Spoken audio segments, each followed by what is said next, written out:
संत राबियाची ईश्वर भक्ती प्रसिद्ध आहे. ती मनोभावे ईश्वराचे स्मरण करत असे. प्राणीमात्रांना ईश्वर निर्मिती मानून त्यांची सेवा करत असे. एका रात्री ती निद्रिस्त असताना तिच्या घरात चोर घुसला. त्याला राबियाच्या घरी धन तर सापडणार नव्हते. त्याने खूप शोधाशोध केली, पण हाती काहीच लागले नाही. त्याने समोर पडलेली चादर उचलली. चादर घेऊन तो जात असताना त्याला एकाएकी चक्कर आली. डोळ्यांना अंधारी आली.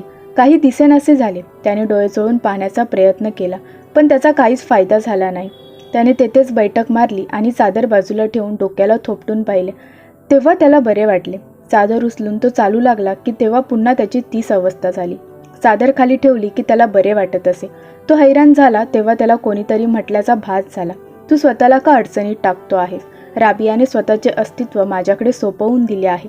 जेव्हा एक मित्र झोपतो तेव्हा दुसरा जागा असतो, पण त्याची कोणतीही वस्तू चोरीला जात असताना मी शांत कसा बसेन?